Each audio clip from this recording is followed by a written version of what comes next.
안녕하세요. 저는 올해 36살이 된 여자이고 얼마 전에 이혼을 한 돌싱녀랍니다. 그리고 아이는 없어요.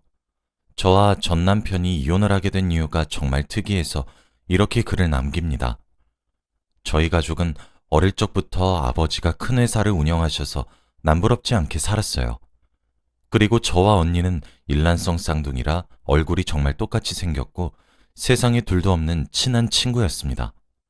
그런데 저희 아버지가 이제 나이가 많이 드셔서 회사 일이 벅차셨는지 저와 언니를 앉히시고는 이제 회사를 물려받을 대표를 정해야 한다고 했었죠. 저는 경영에 대한 뜻이 없었기 때문에 언니 보고 하라고 했고, 언니는 어릴 적부터 회사에 관한 공부를 많이 하고 자라서 언니가 대표로 들어가게 되었습니다. 그래도 아버지는 아직 회장 자리에 계셨고 예전보다 일을 줄여 대부분의 업무가 언니에게 가는 형식이었죠. 언니가 대표 일을 하는 대신에 저는 아버지의 재산을 많이 물려받게 되었어요. 저는 사실 돈에 그렇게 얼매인 사람이 아닌지라 이 돈을 그냥 통장에 넣어놓기만 했고, 나중에 결혼을 하게 되면 미래의 남편을 위해 쓰려고 모아두었습니다. 저는 단순한 전문직을 해서 사람들에게 부자라는 티를 내지 않았고 평범한 사람들과 어울려 지냈어요. 그런데 그때 저희 남편을 만나게 된 것입니다. 남편은 사회복지사였는데 정말 한없이 다정한 남자였고, 저는 그 모습에 반해서 제가 먼저 남편에게 대시를 했습니다. 매일 연락하고 아침마다 커피 주면서 점심 같이 먹자고 하고, 지금 생각해도 어떻게 그렇게 당돌하게 행동했는지. 남편은 처음에는 부담스러워하다가 시간이 지나니 제 진심을 알았는지 데이트 신청을 저에게 해주었고, 그렇게 저희는 연애를 하기 시작했죠. 처음에는 제가 어떤 집안의 여자인지 말하지 않았는데, 그 이유가 혹시라도 저의 본 모습을 알게 되면 부담스러워서 떠날까봐 걱정이 되었거든요. 그렇게 2년을 감추고 살았는데 남편이 제게 청혼을 하더군요. 저는 정말 망설였지만 결국엔 받아주었고, 그 자리에서 저희 집안을 알려주었습니다.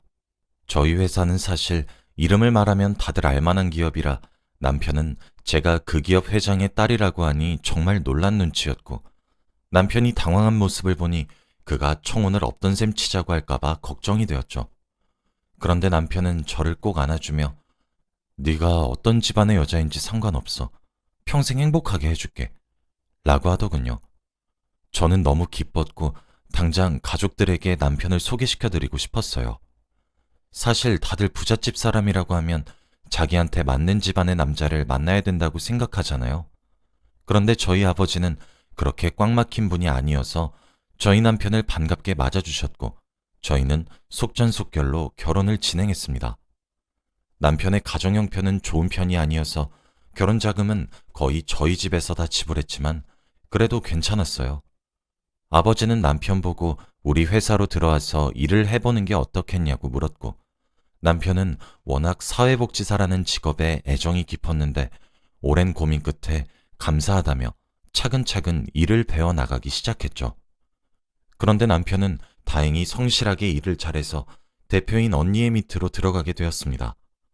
남편은 저희 언니와 같이 일을 하다 보니 둘은 급속도로 친해질 수 있게 되었죠. 언니도 결혼을 했어서 저와 남편, 그리고 언니와 형부 넷이서 여행도 자주 다니고 맛있는 음식도 자주 먹으러 다녀서 친해요.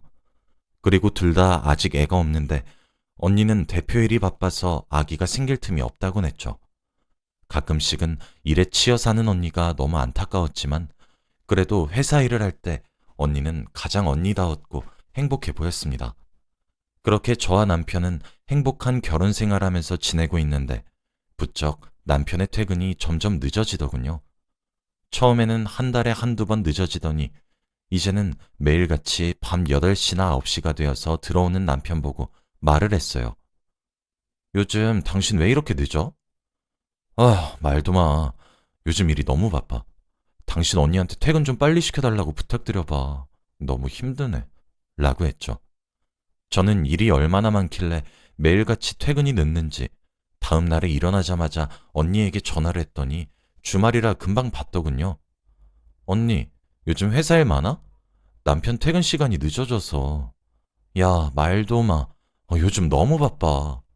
언니, 우리 남편 좀 집에 일찍 보내줘. 나 외로워. 기집애. 알겠어. 그렇게 언니와의 대화는 끝났죠. 그 뒤로 남편은 퇴근 시간에 맞춰서 집으로 잘 들어왔습니다. 그런데 집에 있다가 밤 10시가 되었는데 갑자기 나간다며 옷을 주섬주섬 입더라고요. 여보, 나 떡볶이가 지금 너무 먹고 싶어. 잠깐 나갔다 올게. 응? 밤 10시에? 배달시키면 되잖아. 배달료 너무 아까워. 바로 앞이니까 금방 나갔다 올게.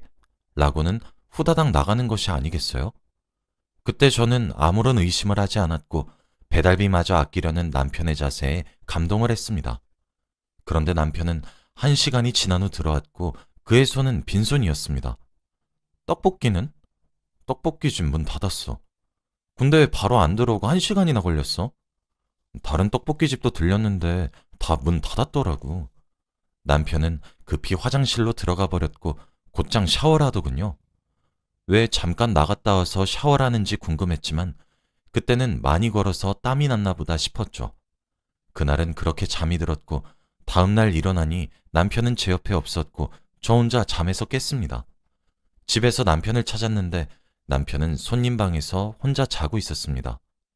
여보, 왜 여기서 자? 아니, 여보가 코를 워낙 심하게 골아서 같이 잘 수가 있어야지. 아, 내가 코 골았어? 음, 기억 안 나? 제가 코를 너무 심하게 골아서 남편은 어쩔 수 없이 손님 방에서 잤다고 했죠. 여보, 근데 나 어제 늦게 자서 조금만 더 자다가 일어날게. 라고 하길래 제 코골이 때문에 잠을 설쳤던 게 미안해서 자라고 했습니다. 그렇게 평일이 되고 한동안 일찍 들어왔던 남편은 시간이 지날수록 예전처럼 다시 늦게 들어왔습니다. 그래도 일을 한다고 연락을 꼬박꼬박 보내는 남편의 모습에 의심도 하지 않았어요. 그리고 모처럼 금요일이고 남편과 오랜만에 같이 잠들고 싶었는데 저를 밀치며 피곤하다고 하더니 손님 방에서 자겠다 하더군요. 미안해 여보. 오늘 너무 일이 바빠서 힘들었어. 아무리 그래도 이건 아니지. 우리 신혼 맞아? 아, 좀. 남편이 밖에서 돈 벌고 온다고 힘들었다고 하잖아. 그럼 이해 좀 해줄 수 있는 거 아니야? 그렇게 남편은 자리를 박차고 외투를 챙겨 집을 나갔습니다. 남편은 그렇게 화가 나면 집을 나가서 하루 이틀 들어오지 않았고 연락을 하면 스트레스 풀러 찜질방에 왔다고 했죠. 저는 그래도 그렇게 찜질을 하고 땀을 빼면서 혼자만의 시간을 가지는 건 이해할 수 있었습니다. 저는 근데 결혼을 하고 모든 일을 그만둔 상태라 집에서 혼자 있는 게 너무 심심하고 외로웠어요. 친구들은 다들 밖에서 일하느라 바빠서 놀자고 부르지도 못했고 하나밖에 없는 남편은 매일같이 늦게 들어와서 코골이 때문에 각방을 쓰고 그래서 저는 남편에게 우리 아기 가지는 거 어때? 라고 물었죠. 남편은 내가 너무 바빠서 안 될 것 같아. 우리 조금 더 여유 생기면 그때 낳자. 라고 하거나 우리 아기 없어도 행복하잖아. 그냥 둘이서 평생 살면 안 돼? 등등 다양한 핑계를 대면서 저희의 이세를 반대하더군요. 주위 친구들은 신혼이라 좋겠다고 해도 저는 이게 결혼을 한 건지 만 건지 싶었죠. 요즘 따라 부쩍 저에게 소홀해진 남편과 관계 회복을 하고자 남편이 손님 방에서 자고 있을 때 몰래 옆에 누워 있으려고 했는데 남편은 깊게 잠이 들었는지 제가 옆에 누워도 꿈쩍도 안 하더군요. 남편을 흔들며 깨웠더니 눈을 뜨고 저를 보고 갑자기 수영아, 깨우지 마. 라고 하며 저를 안는 게 아니겠어요? 수영이는 저희 일란성 쌍둥이 언니 이름입니다. 저는 너무 놀랐고 왜 남편이 저희 언니를 수영이라고 부르는지 그리고 언니인 걸 알면서 왜 안는지 당황스러웠죠. 저는 이건 무언가 잘못됐다는 생각에 옆에 놓여있던 남편의 휴대폰을 열어 살펴봤어요. 남편의 휴대폰 속에 남겨진 내용들은 정말 충격적이었는데 그들은 거의 연인 관계처럼 대화를 했습니다. 오늘은 몇 시에 만날까? 내가 데리러 갈까? 수진이한테 안 들키게 말 잘했어? 떡볶이 사러 갔다 오겠다고 하고 나왔어. 오늘 너무 좋았어. 등등 이때까지 저에게 했던 말들이 모두 둘 사이를 위한 거짓말이었던 것을 알게 되었죠. 그리고 무엇보다 제일 충격적이었던 것은 그들은 미래를 그리며 둘이서 아기도 낳고 알콩달콩 살기 원했고 그들은 상속받은 제 재산을 무엇보다 원했죠. 저는 미래의 남편이 될 사람을 위해 쓰려고 상속받은 돈들을 통장에 넣어두었는데 그들은 그 돈을 받은 순간 도망을 가려는 계획을 세우고 있더군요. 나 수진이랑 살기 싫어. 언제까지 이렇게 살아야 돼? 조금만 기다려. 수진이가 옛날부터 미래 남편한테 줄 돈이라고 자기 통장에 꽁꽁 숨겨놨단 말이야. 곧 줄 거야. 그것만 있으면 우리 어디든 갈 수 있어. 저는 모든 대화 내용을 캡처해서 저에게 다 보냈고 저장했던 캡처본은 모두 삭제했습니다. 제가 휴대폰을 봤다는 증거들은 다 지웠어요. 남편의 갤러리에는 저희 언니와 단둘이 찍은 사진들이 넘쳐났고 저에게 찜질방을 가기로 한 날은 언니와 둘이서 데이트를 한 날이었더라고요. 저는 그때부터 그 둘을 어떻게 처리할지 고민했지만 아직은 때가 되지 않은 것 같아서 기회를 노리기로 했습니다. 저는 그날 이후로 남편에게 더 적극적으로 다가갔고 남편은 당연히 이런 저를 부담스러워했죠.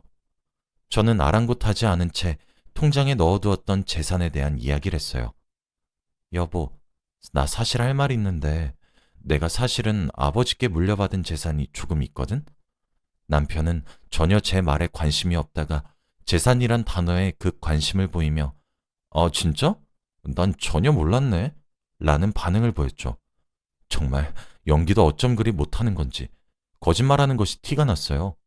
근데 그 재산이 내가 한 푼도 안 쓰고 어릴 때부터 내 미래 남편한테 주려고 통장에 넣어두었단 말이야. 진짜? 그럼 그 재산 나한테 주는 거야? 응, 그래야지. 오빠가 내 남편인데.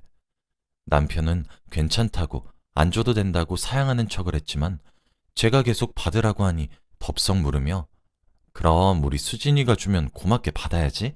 라고 하는 게 아니겠어요?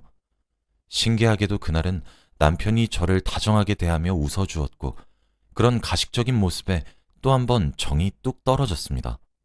남편은 그날 저에게 오랜만에 같은 방에서 자자고까지 하더군요. 나 코골이 심한데 괜찮아? 우리 수진이 내가 너무 사랑해서 그런 거 이해할 수 있어. 라고 하길래 그렇게 오랜만에 한 침대에서 잠을 잤어요. 그날 밤 남편의 휴대폰을 열어 언니와의 대화 내용을 몰래 훔쳐보니 수영아, 드디어 수진이가 재산에 대해 얘기했어. 그래? 우리 이제 행복할 일만 남았다.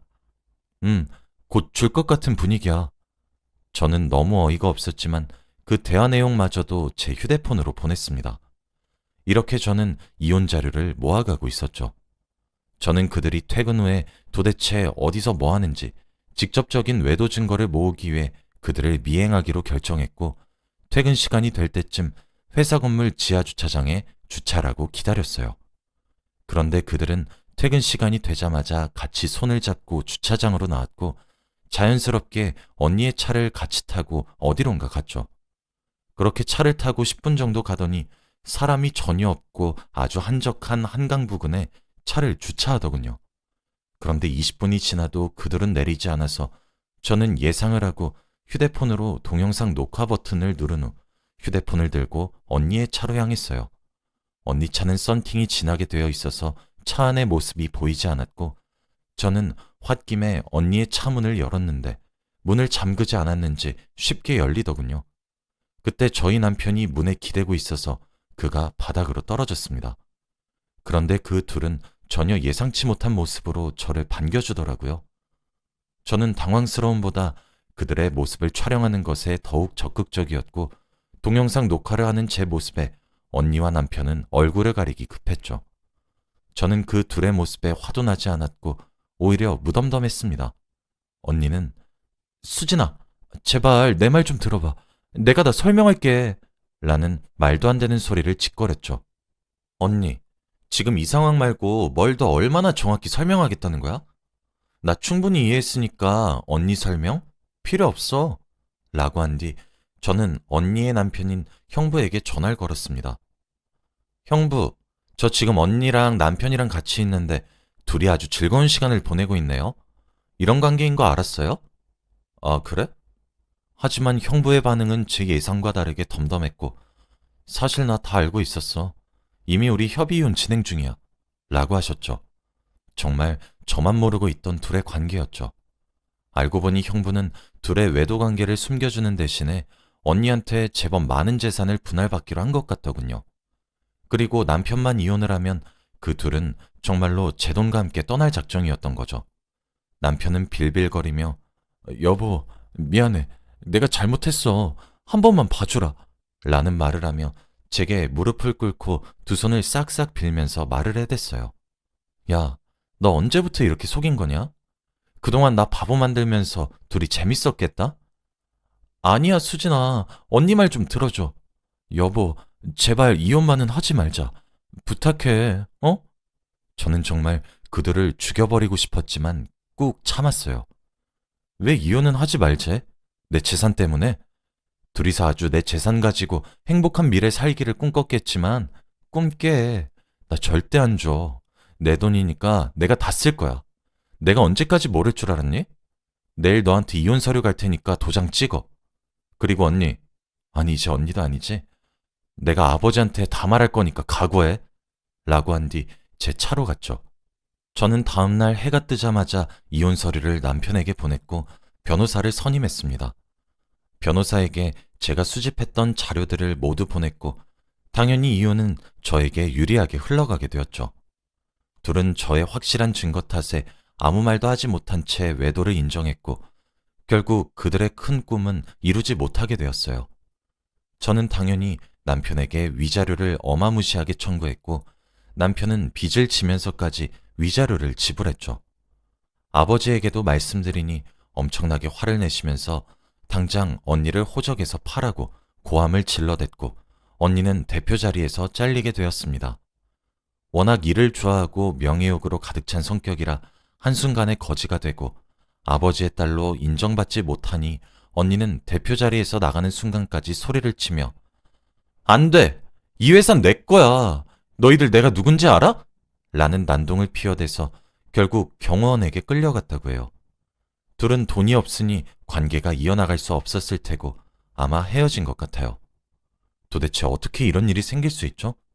제게 정말 하나밖에 없던 친언니와 저희 남편이 그렇고 그런 관계라뇨. 그들의 손바닥에서 놀아나고 있던 제 모습을 보면서 얼마나 우스워 보였을까요?